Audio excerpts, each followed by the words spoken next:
அனைவருக்கும் வணக்கம். இது டிஎன்டி. இன்றைக்கி நான் என்ன செய்ய போகிறேன் பார்த்தீங்கன்னா, கேழ்வரகு களி. எனக்கு ரொம்ப பிடிச்சதுங்க. எனக்கும் எங்கள் பெரிய பையனுக்கும் ரொம்ப பிடிக்கும் இந்த கேழ்வரகு களி. அதுவும் இனிப்பு கேழ்வரகு களி இப்போ ஸ்நாக்ஸ் மாதிரி இதை செய்ய போகிறேன். ஏன்னா மழை பெஞ்சிட்ருக்குங்களா, வீட்லேயும் போர் அடிச்சிட்ருக்கு. அதனால் இன்றைக்கி இந்த கேழ்வரகு களியை கிண்ட போகிறேன். வாங்க எப்படி செய்யலான்னு பார்க்கலாம். ஆனால் ரொம்ப சிம்பிளானதுங்க. சாப்பிட ரொம்ப டேஸ்ட்டாக இருக்கும். சின்ன குழந்தைங்கள்லேருந்து எல்லாருமே சாப்பிட்லாம். ரொம்ப டேஸ்டியான ஒரு ஃபுட்டு. வாங்க எப்படி செய்கிறதுன்னு பார்க்கலாம்.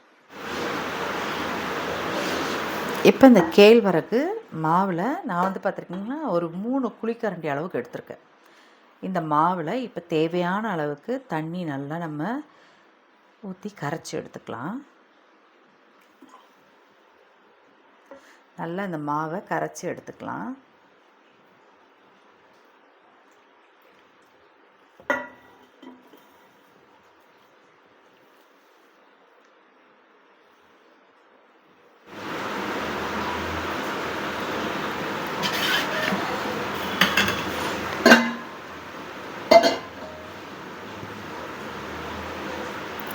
அவ்வளோதாங்க. இந்த கேழ்வரகை நல்லா தண்ணி விட்டு இப்படி நல்லா தண்ணியாகவே கரைச்சி எடுத்துக்கலாம்.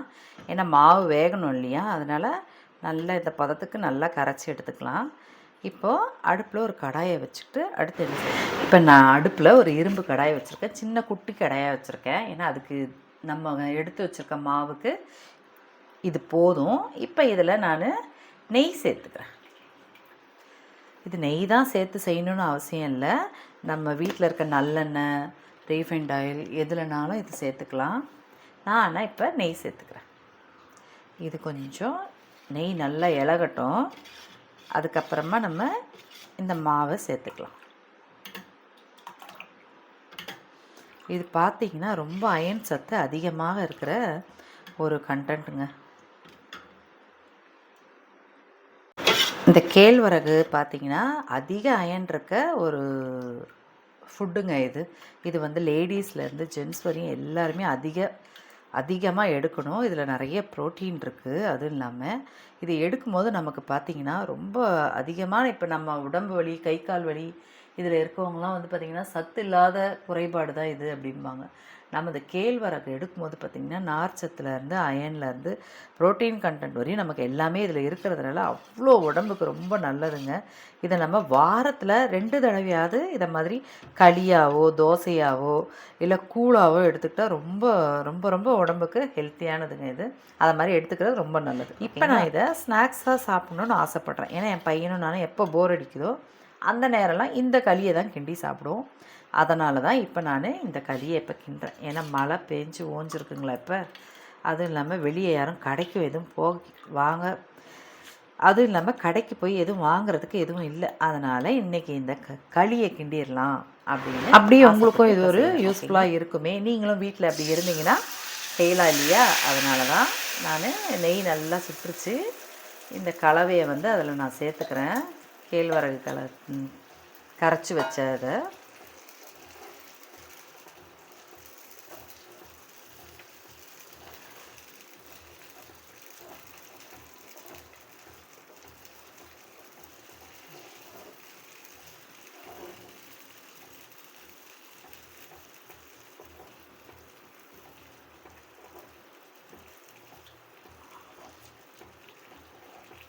நல்லா பொறுமையாக அவசரப்படாமல் சிம்மில் வச்சுக்கணும் அடுப்பை. அப்படி இல்லைன்னா மீடியம் வச்சுக்கலாம்.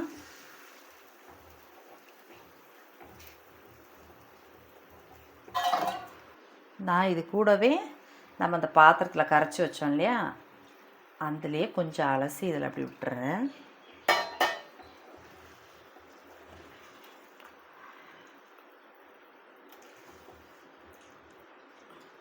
இது கண்டிப்பாக ஒரு 10 நிமிஷம் ஆகுங்க.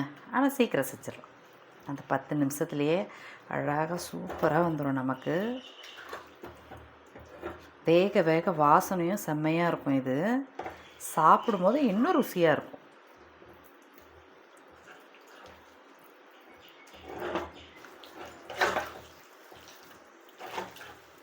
பார்த்திங்களா, அவ்வளோ சீக்கிரத்தில் தண்ணி எல்லாத்தையும் இழுத்துருச்சு பாருங்கள். நம்ம அவ்வளோ தண்ணி சேர்த்தா மாதிரி இருக்கும். ஆனால் நல்லா இழுத்துரும். ஏன்னா அப்போ தான் அது நின்று வேகும் நமக்கு.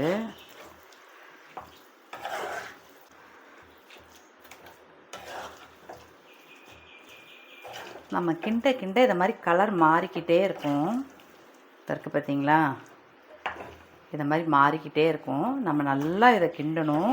இது நல்லா வெந்த உடனே தான் நம்ம சர்க்கரையோ வெல்லமோ நாட்டு சர்க்கரையோ சேர்க்கணும். நான் ஆக்சுவலாக வந்து இன்றைக்கி இந்த களியை செய்கிறது வந்து பார்த்திங்கன்னா பையனால் தான். ஏதாவது சாப்பிட்ணும் அப்படின்னு ஆசைப்பட்டான். அதனால தான் சரிடா இதை செய்யலாமா அப்படின்னு சொன்ன உடனே செஞ்சிடலாம் அப்படின்ட்டான். ரொம்ப ஹெல்த்தியான ஃபுட்டுங்க. வாரத்தில் என்னையே டாக்டர் பார்த்திங்கன்னா கண்டிப்பாக ஒரு 2 நாள் 3 நாளாவது சாப்பிடுங்க, தினம் கூட எடுங்கங்கிறாங்க. அதை மாதிரி ஒரு சத்தான ஒரு ஆகாரங்க இது. வயசானவங்களேருந்து சின்ன பிள்ளைங்கள்லேருந்து எல்லாருமே எடுத்துக்கிற ஒரு ஈஸியான ஃபுட்டு. நாங்கள் மோஸ்ட்லி இதை பகலில் மதியத்தில் ஒரு 11:30 அதை மாதிரி நேரம், ஈவினிங்னால் பார்த்திங்கன்னா ஒரு 4:30 5 மணி அதை மாதிரிலாம் வந்து இந்த களியை வந்து செஞ்சு சாப்பிடுவோம். இப்போ நான் இதை ஒரு 11:30 மணி மாதிரி தான் செஞ்சிட்ருக்கேன். நல்லா சுருளை திரட்டிக்கிட்டே இருக்கணும். நல்லா கையில் ஒட்டாத அளவுக்கு பதம் வந்து பார்த்திங்கன்னா நல்லா இது வேகணும். அப்படியே நம்ம என்ன சொல்லுவாங்க அல்வா மாதிரி நல்லா திரண்டு வரும். அந்த அளவுக்கு இந்த ஒயிட் கலரே இல்லாத அளவுக்கு நல்லா உள்ளே வேகணும். அது கலர் மாதிரி சுருண்டு வந்தால் தான் இது வெந்துருச்சுன்னு அர்த்தம். சரிங்களா? அது வரையும் நல்லா பெரட்டி பெரட்டி போட்டு அதை இதை மாதிரி நசுக்கி நசுக்கி விட்டு கிண்டிக்கிட்டே இருக்கணும். நம்ம கையிலே ஒட்டாத பக்குவம் வரும்போது என்ன செய்யணும், சர்க்கரையோ வெல்லமோ இல்லை நாட்டு சர்க்கரையோ சேர்த்துக்கலாம். சரிங்களா? இதை மாதிரி நல்லா வெந்து வரட்டும். நான் உங்களுக்கு இப்போ பார்த்திங்கன்னா நல்லா வெந்து வந்திருக்கு. பார்த்திங்களா, அல்வா பதத்தில் இந்த முருகெல்லாம் ஓடோடு சேர்த்து. இது ஆக்சுவலாக எங்களுக்கு ரொம்ப பிடிக்கும்.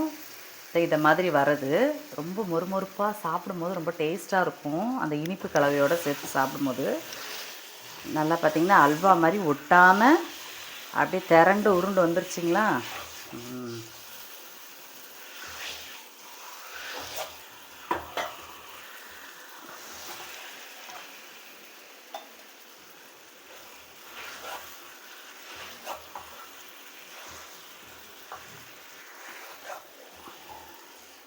நான் வெல்லமோ நாட்டு சர்க்கரையோ சேர்க்க போகிறதில்ல. ஏன்னா எங்களுக்கு வந்து சர்க்கரை சேர்த்தா தான் ரொம்ப பிடிக்கும் இது. ஆனால் அதுலேயும் செய்வேன். இருந்தாலும் சர்க்கரை வந்து எங்களுக்கு ரொம்ப பிடிக்கும். இதில் சேர்க்கும் போது இதோட டேஸ்ட்டு. அதனால் இன்றைக்கி நான் சர்க்கரை தான் சேர்க்க போகிறேன். சரிங்களா? உங்களுக்கு எப்படி உங்களுக்கு இனிப்புக்கு தகுந்த அளவு வேணுமோ அந்த அளவுக்கு சர்க்கரை சேர்த்துக்குங்க. நான் எனக்கு தேவையான அளவுக்கு இந்த களிக்கு எவ்வளோ வேணுமோ அந்த அளவுக்கு சுகர் சேர்த்துக்கிறேன்.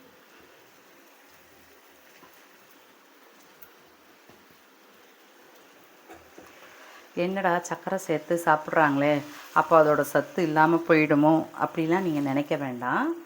அது கேழ்வரகுக்குரிய சத்து நமக்கு இருக்க தான் செய்யுது. இனிப்பு சுகர் பேஷண்ட்டாக இருந்தாங்கன்னா நாட்டு சர்க்கரையோ இல்லை வெல்லமோ கலந்து சாப்பிடலாம். எந்த விதத்துலையும் இதோட சத்து நம்ம சேர்க்குற பொருளால் எதுவுமே குறையாதுங்க. ஓகேங்களா? அதனால் தாராளமாக நீங்கள் செஞ்சு இதை சாப்பிடலாம். நான் வந்து ஒரு 3/4 இனிப்பு தான் இதில் சேர்ப்போம். முழு இனிப்பு சேர்க்க மாட்டோம். ஏன்னா திகட்டல் கொடுத்துரும். ஏன்னா வீட்டில் எல்லாம் ஒரு அளவான இனிப்பு சாப்பிட்றவங்க.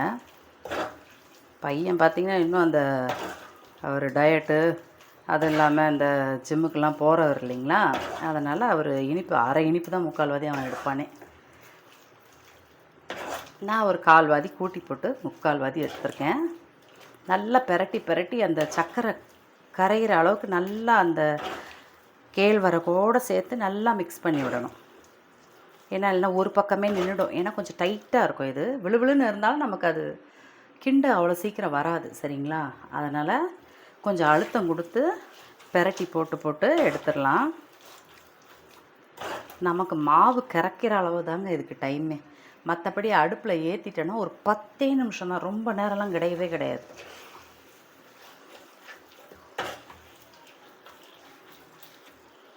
ஒரு ஈஸியான ஒரு ஸ்நாக்ஸுன்ட்டு நாங்கள் இதை எடுத்து சாப்பிடுவோம் இந்த களியை. பார்த்தீங்களா எப்படி திரண்டு உருண்டு எப்படி வந்து நிற்கிது பார்த்தீங்களா.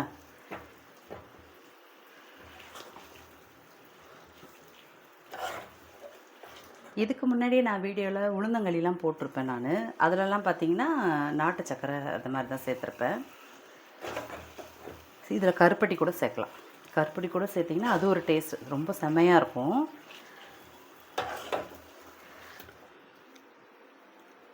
இது இன்னும் கொஞ்சம் நல்லா வேகட்டும். ஏன்னா அது அந்த பக்குவம் சுகர் அதாவது சர்க்கரை நல்லா கரைஞ்சி அதோடு நல்லா மிக்ஸ் ஆகி கீழே கொஞ்சம் அந்த ஓடு பக்குவம் சொன்னேன் இல்லையா, மறுபடியும் ஒரு லேயர் வரும். அதை மறுபடியும் திருப்பி போட்டோன்னா இன்னொரு லேயர் வரும். அதோட கிண்டி உடச்சி கிண்டும் போது பார்த்திங்கன்னா சாப்பிடும்போது மொறு மொறுன்ட்டு இருக்கும், ரொம்ப டேஸ்ட்டாக இருக்கும். சரிங்களா, அதை மாதிரி வரும்போது நான் அவ்வளோதான். நம்ம களி வந்து ரெடி ஆகிடுச்சு. நம்ம அடுப்பை வந்து அமர்த்திடலாம். பார்த்திங்கன்னா அல்வா பதத்தில் நல்லா திரண்டு ஒட்டவே ஒட்டாது. நீங்கள் கையில் வச்சு எடுத்தாலும் இதுதான் பதம். நீங்கள் அதை மாதிரி எடுத்துடலாம். சரிங்களா, அவ்வளோதான். அடுப்பை நம்ம ஆஃப் பண்ணிடலாம். நம்மளோட கேழ்வரகு களி ரெடி ஆகிடுச்சு. வாங்க வேறு ஒரு பாத்திரத்தில் மாற்றிடலாம். அவ்வளவுதான், நம்ம கேழ்வரகு களி ரெடி ஆகிடுச்சு. ரொம்ப சூப்பராக வந்திருக்கு. டேஸ்ட்டும் ரொம்ப நல்லா இருக்குது. நான் சொன்னேன் இல்லையா, இந்த ப்ரௌன் கலர் வித்தியாசமாக இருக்கு. இதுதான் பார்த்திங்கன்னா நமக்கு நரிச்சுன்னு உள்ளே சாப்பிடும்போது டேஸ்ட்டு கொடுக்கும். இன்னும் கூட கொஞ்சம் நமக்கு ரொம்ப அழகாக வந்திருக்கு. உங்கள் வீட்லேயும் நீங்கள் இதை செஞ்சு பாருங்கள். பெரியவங்க சின்னவங்க குழந்தைங்க முதற்கொண்டு எல்லாருக்குமே செஞ்சு கொடுங்க.